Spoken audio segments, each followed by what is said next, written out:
അടുത്തോരു മുമ്പയുടെ പുതിയൊരു വിശേഷത്തിലേക്ക് എല്ലാവർക്കും സ്വാഗതം. കോളിംഗ് ബെൽ അടിക്കുന്നത് കേട്ട് കമലൻ ഡോറ് തുറന്നു നോക്കുന്നുണ്ട്. പുറത്തു നിൽക്കുന്ന മനുവിനെ കണ്ട്, ഓ മനു നീയോ, നീ എന്താ ഈ സമയത്തെന്ന് ചോദിക്കുന്നുണ്ട്. അത് അമ്മ, എനിക്ക് വർക്ക് നൈറ്റ് ഷിഫ്റ്റ് ആണ്, അതുകൊണ്ട് ഞാനിങ്ങ് പോന്നു. എടാ എന്താ ഇത്രയും വലിയ ബാഗ് കൊണ്ടെന്നൊക്കെ ചോദിക്കുന്നുണ്ട്. അത് ഞാൻ അലക്കാനുള്ള തുണികൾ ഒരുപാടുണ്ട് അമ്മേ, അതെല്ലാം എടുത്തുകൊണ്ട് ഞാൻ ഇങ്ങ് പോന്നു. അമ്മ എനിക്കൊരു കാപ്പി താ എന്ന് പറയാണ്. കാപ്പിയുമായി വരുന്ന നമ്മുടെ കമലൻ ചോദിക്കുന്നുണ്ട്, അതെ നീ വല്ലതും കഴിച്ചോ? ആ ഞാൻ കഴിച്ചു അമ്മേ, എന്നോടൊപ്പം അനന്യ ഉണ്ടായിരുന്നു, ഞങ്ങളൊരു പാഴ്സൽ വാങ്ങി വണ്ടിയിലിരുന്ന് തന്നെ ഭക്ഷണം കഴിച്ചു എന്ന് പറയാണ്. ഇത് കേട്ടിട്ട് നമ്മുടെ കമലത്തിന് ഒരുപാട് സന്തോഷമാവാണ്. എന്ത്, നമ്മുടെ അനന്യയോ? ആ അതെ അമ്മേ, അനന്യ തന്നെ. പിന്നെ നിങ്ങൾ അപ്പോൾ ഒരുമിച്ചാണോടാ വന്നത്? ആ ഒരുമിച്ച് തന്നെയാണ് ഞങ്ങൾ വന്നത്. എന്താ ഇതിൽ ഇത്ര അത്ഭുതപ്പെടാനുള്ളതെന്ന് ചോദിക്കുകയാണ്. അപ്പോൾ നിങ്ങൾ അവിടെ വെച്ചൊക്കെ കാണാറുണ്ടോ? പിന്നെ എന്താ, ഞാൻ അവൾ തന്നെയല്ലേ എനിക്ക് ഇൻഫോ പാർക്കിൽ ഈ ജോലി ശരിയാക്കി തന്നത്. ഞങ്ങൾ ഒരുമിച്ച് തന്നെയാണ് വർക്ക് ചെയ്യുന്നത്. എൻ്റെ ക്ലാസ്മേറ്റ് ആയിരുന്നില്ലേ അമ്മേ അവളെന്ന് പറയാണ്. ആ ശരി ശരി, ഞാനിതാ ഇപ്പോൾ വരാട്ടോ എന്ന് പറഞ്ഞ് സന്തോഷത്തോടെ കിച്ചണിലേക്ക് പോവുകയാണ് കമലം. മനു അലീനയ്ക്ക് വിളിക്കുന്നുണ്ട്.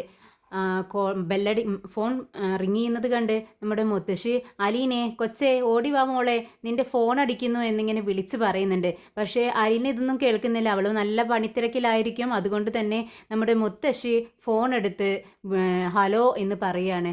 അങ്ങേ തലയ്ക്ക് നിന്നും മുത്തശ്ശി മുത്തശ്ശിയാണോ എന്നുള്ള മനുവിൻ്റെ സന്തോഷത്തോടെയുള്ള ചോദ്യം കേട്ടിട്ട് മുത്തശ്ശിക്കും സന്തോഷമാവാണ്. മുത്തശ്ശി ചോദിക്കുന്നുണ്ട്, എടാ മനു നീയാണോടാ? അതേ മുത്തശ്ശി, മുത്തശ്ശിക്ക് സുഖമാണോ എന്ന് ചോദിക്കുകയാണ്.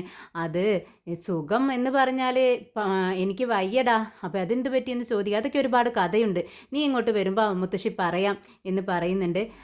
അലീന എവിടെയെന്ന് ചോദിക്കുമ്പോൾ അവിടെ അപ്പുറത്ത് കിച്ചണിൽ നല്ല പണിത്തിരക്കാണെന്ന് തോന്നുന്നു, അവളെ കാണുന്നില്ല, അവൾക്ക് ഞാൻ കൊടുക്കണോ ഫോണെന്ന് ചോദിക്കുകയാണ്. ഏയ് വേണ്ട മുത്തശ്ശി, ഞാൻ അങ്ങോട്ടേക്ക് വരുന്നുണ്ട്, അപ്പോൾ സംസാരിക്കാലോ കാണുകയും ചെയ്യാലോ എന്ന് പറയുകയാണ്. അപ്പോഴേക്കും നമ്മുടെ കമലൻ കിച്ചണിൽ നിന്ന് വരുവാണ്. ആരാടാ എന്ന് ചോദിക്കുന്നുണ്ട്. അത് മുത്തശ്ശിയാണെന്ന് മനു പറയാണ്. അപ്പോഴേക്കും മുത്തശ്ശി അങ്ങേ തലയ്ക്ക് നിന്നും പറയുന്നുണ്ട്, എടാ നീ ഇപ്പോൾ എവിടെയാ, എറണാകുളത്താണോ എന്ന് ചോദിക്കുന്നു.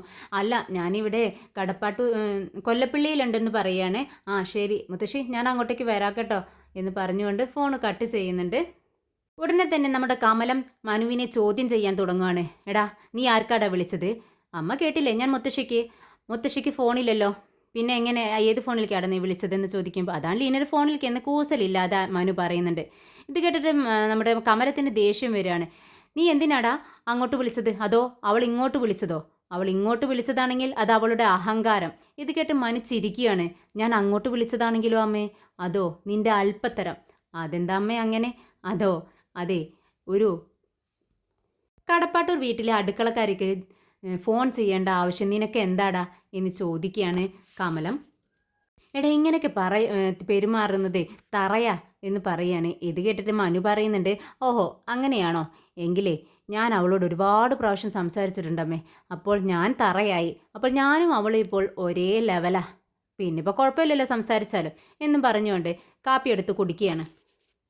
സെൽഫ് റെസ്പെക്റ്റ് എന്നൊരു സാധനമുണ്ട് മനു, അത് നിനക്ക് തീരെ ഇല്ല എന്ന് കമലം പറയുമ്പോൾ, മമ്മേ കാപ്പി നന്നായിട്ടുണ്ട് കേട്ടോ എന്നാണ് മനു മറുപടി പറയുന്നത്. ഇത് കേട്ട് ദേഷ്യം വന്ന് നമ്മുടെ കമല അവിടെ നിന്ന് എഴുന്നേറ്റ് പോവാണ്. രേവതിക്കുട്ടി അലീനയ്ക്ക് വിളിച്ചിട്ട് പറയുന്നുണ്ട്, ചേച്ചി ഇങ്ങനെ ഫോൺ ഓഫാക്കി വെക്കല്ലേ, വിളിച്ചിട്ട് കിട്ടിയില്ലെങ്കിലേ എനിക്ക് ഭയങ്കര ടെൻഷനാ. എന്തിനാ മോളെ ഇങ്ങനെ ടെൻഷൻ അടിക്കുന്നത്, നമ്മൾ ഈ ഫോണില്ലാതെ ജീവിച്ചിട്ടില്ലേ എന്ന് അലീന ചോദിക്കുകയാണ്. അതല്ലേ ചേച്ചി, ഞാൻ പേടിയുണ്ടാ. എന്തായാലും ചേച്ചി ശ്രദ്ധിക്കണം കേട്ടോ. അവിടെ ആ ഹരിശങ്കറിൻ്റെയും രോഹിത്തിൻ്റെയൊക്കെ കഥ ചേച്ചി എന്നോട് പറഞ്ഞില്ലേ, അത് കേട്ടിട്ട് പേടിച്ചിട്ടാണ് ഞാൻ ഇരിക്കുന്നത്. സ്വന്തം മകൻ കൊലപാതകം ചെയ്താലും അവരതിനെ അനുകൂലിക്കത്തേ ഉള്ളൂ എന്ന് പറയാണ് രേവതി. മോള് പേടിക്കേണ്ട കേട്ടോ എന്ന് അലീന പറയുന്നുണ്ട്. എന്നാൽ പേടിയോടെ തന്നെ നമ്മുടെ രേവതി കുട്ടി ഇങ്ങനെ സംസാരിച്ചുകൊണ്ടേയിരിക്കുകയാണ്. ചേച്ചി എനിക്ക് എന്ത് പറഞ്ഞാലും പേടിയാ, എൻ്റെ വീട് പോലത്തെ ഒരു വീട് മതിയായിരുന്നു ചേച്ചിക്ക്. ഞാൻ അങ്കിളിനോട് ചോദിക്കട്ടെ, ചേച്ചിയും കൂടി ഇങ്ങോട്ടേക്ക് കൊണ്ടുവരട്ടെ എന്ന്. ഇത് കേട്ടിട്ട് അലീന പറയുന്നുണ്ട്, വേണ്ട മോളെ, അതൊന്നും വേണ്ട, പിന്നെ മോളെ ഞാൻ കുറച്ച് കഴിഞ്ഞിട്ട് മോൾക്ക് വിളിക്കാം കേട്ടോ എന്ന് പറഞ്ഞ് ഫോൺ കട്ട് ചെയ്യുന്നുണ്ട്.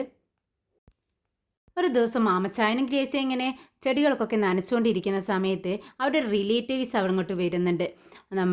ഷെൽവി എന്നാണ് പേര്. അവരെ കണ്ടതും കാറിൽ നിന്ന് ഇറങ്ങുന്നത് കണ്ടതും ഗ്രേസിയ പറയുന്നുണ്ട്, നമ്മുടെ ഷെൽവി അല്ലേ അച്ചായ ഇത്? അതെയല്ലോ, എല്ലാവരും ഉണ്ടല്ലോ എന്ന് പറഞ്ഞുകൊണ്ട് രണ്ടുപേരും ചെന്ന് അവരെ സ്വീകരിക്കുകയാണ്. ഷെൽവിയും അവരുടെ ഭർത്താവും അവരുടെ മകനായ റോണി എന്ന് പറയുന്ന ഒരു വ്യക്തിയുമുണ്ട്.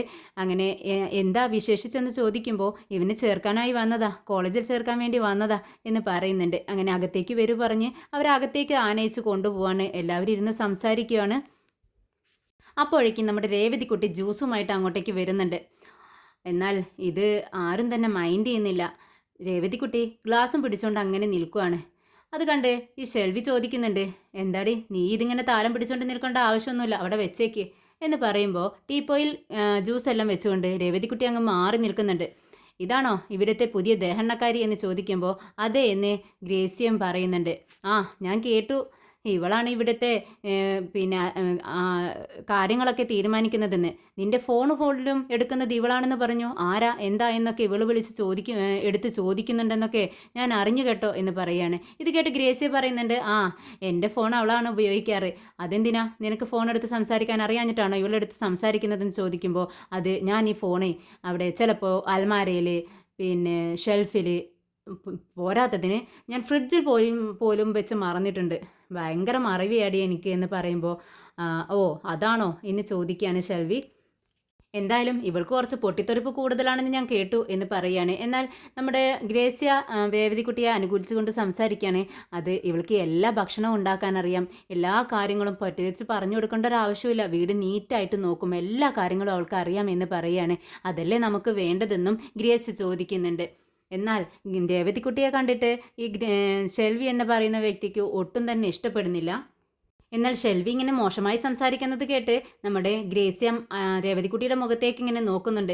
രേവതിക്കുട്ടി ഒന്നും മൈൻഡ് ചെയ്യണ്ട എന്നുള്ള അർത്ഥത്തിൽ ഗ്രേസി എന്നിനെ കണ്ണുകൊണ്ട് സമാധാനിപ്പിക്കുന്നുണ്ട്. അങ്ങനെ എല്ലാവരും എണീറ്റ് പോയി നമ്മുടെ ഗ്രേസിയുടെ മകൻ്റെ റൂമിൽ ചെന്ന് എല്ലാം കാണുവാണ്. ഫോട്ടോസും റൂം ഇങ്ങനെ വൃത്തിയാക്കി വെച്ചതൊക്കെ ഇങ്ങനെ കണ്ടുകൊണ്ട് ചോദിക്കുന്നുണ്ട്.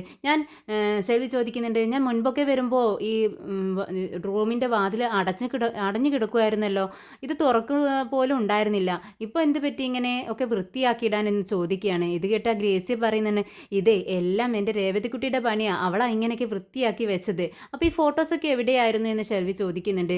അതെല്ലാം ഇവിടെ തന്നെ ഒരു ഷെൽഫിലുണ്ടായിരുന്നു. ഈ മോളുണ്ടല്ലോ രേവതിക്കുട്ടി, അതെല്ലാം അടുക്കി പെറുക്കി തുടച്ച് ഇങ്ങനെ വൃത്തിക്ക് വെച്ചിരിക്കുന്നത് അവളാ എന്ന് പറയാം.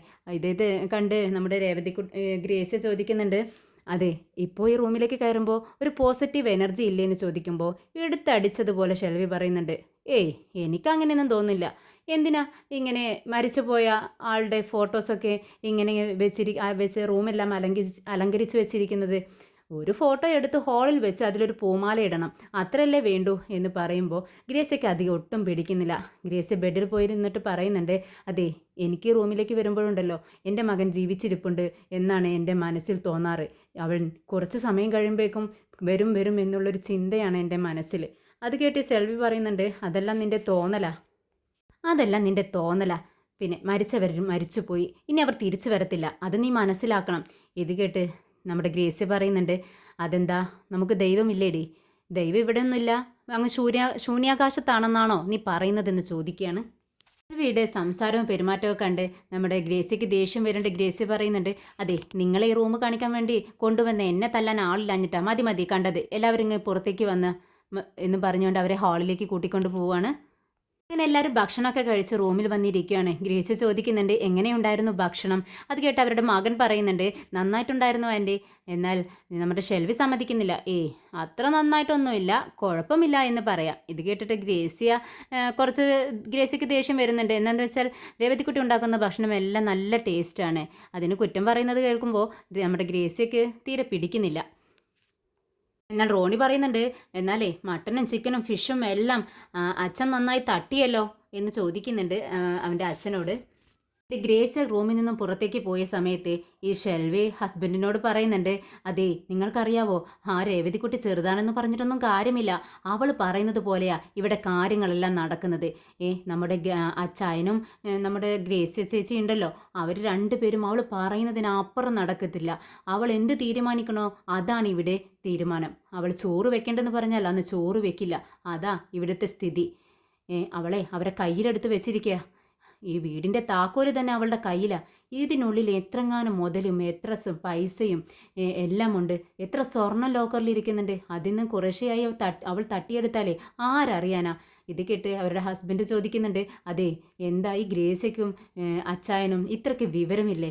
അവരെന്തിനാ ആ പെൺകുട്ടിയെ എങ്ങനെ സ്നേഹിക്കുന്നത്? ഇത് കേട്ട് നമ്മുടെ റോണി പറയുന്നുണ്ട്, അതെ അവർ രണ്ടുപേരുടെയും പെറ്റ ഈ രേവതിക്കുട്ടി, അത്രയേ ഉള്ളൂ. അല്ല നിങ്ങൾ പറയുന്നത് പോലെയൊന്നുമില്ല.